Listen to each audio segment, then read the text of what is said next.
Catus, Maximus here. So this will be my third tool from Kraeuter and Company, hailing out of Newark, New Jersey. Back when things were actually manufactured there. This is an early pre-World War II. I would say 1920s, 1930s is at least when this design came out. These are early electricians' pliers, lineman's pliers. A fairly small set. But what I will say about this particular run of these, I don't know if these are particularly early, just because Kraeuter really got their start around 1880s or so. Although they have some ads saying they were founded as early as 1860, it seems that they're more quoting when Kraeuter first immigrated from Germany to the United States.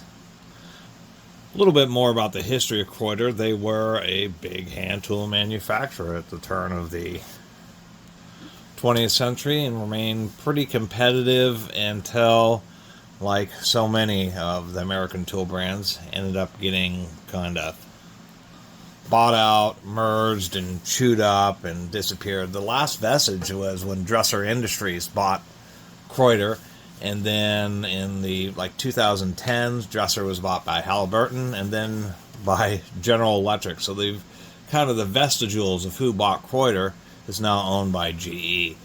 But early on, not super early, but in the 1960s,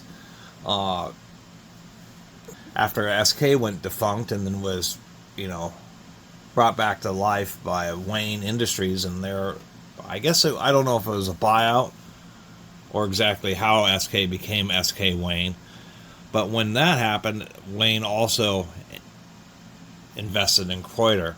And what I didn't know is that Kraeuter, for the SK Wayne pliers, were made by Kraeuter, and the 1960s and 70s sockets that were branded Kraeuter, and I assume the ratchets as well, were actually made by SK.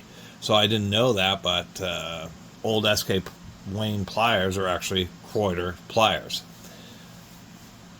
And again, what really caught my eye is these sitting in the box was this handle texture. I mean, previously I had these, which were some Cesauer, which have this wire rope style, which was one of the nicest patterns I've seen on any pliers. But these look like a pair of machinist tools. That's the only way to really say that. This is just, the forging die that they forged these handles with had a lot of work put into it. I don't know if this diamond logo is related to them becoming part of SK Wayne, but there are early ads showing that Kraeuter was also using a diamond logo. And of course there was the original diamond tool company, the Diamond Caulk and Horseshoe Company, known for their pliers, particularly their slip joint pliers, as well as horseshoes. But nonetheless, these really stood out because I just saw those handles and I thought they were absolutely beautiful texturing. I certainly love to have some tools like that. We do have some stamping in there, forged steel, and then of course a very tiny logo, but very good definition. I'm really surprised, even on this tiny text, which is remarkably tiny. It's like the size of text on coins. They got a pretty good stamping. And these have had a little bit of the use. There is just a little bit of play in that rivet. As far as how the jaws have held up, to tell you the truth, looks like they got dropped right there. But they've held out pretty good. We can see the hand-finished nature, not exactly perfectly symmetrical on these bevels, but they did put on some nice bevels. Now, Lineman's pliers, they also had heavier duty ones, but they were actually calling these electricians' pliers, and Kraeuter did have bigger pliers, similar to what is a modern lineman's plier, and they called those the dreadnoughts. And although I do appreciate the modern lineman's pliers, the high rivets, so you get better leverage, it's a little bit wider cutters, they're just a little bit bigger and beefier of a set of pliers. 9 inches is a standard. To tell you the truth, I think a lot of electricians would go for something like a pair of these, mainly because of this situation where the jaws just have a much lower profile. They actually will get into a bit tighter spaces, and I think they're pretty decent. Took a close look, and whoever had these are old pliers, and somebody really took care of them. They didn't cut a bunch of piano wire and other stuff to ding up the jaw cutters. And even though that's not quite perfect, it's more than good enough. This is obviously stringy, like, I think this is a type of cotton wick for tiki torches, and cuts that more than reliably. So I'm actually pretty stoked about this. And actually, Alloy Artifacts has quite a bit of information about Kraeuter, and I did find an ad. And here they are. Those are these pliers we're talking about, and these are the 1831s, and they were $1.40 back in 1924. Which, interestingly enough, the inflation-adjusted price from 1924 to now is about $28. So to tell you the truth, they were absolutely competitively priced, and 100 years later, accounting for inflation, kind of proves how good of a value they really were. Got your money's worth and you weren't overpaying. They do advertise that they're established in 1860, but apparently that's when Kraeuter immigrated, and they were kind of fudging. They were fibbing a little bit. This is hilarious. Sooner or later, every man wants a real pair of pliers.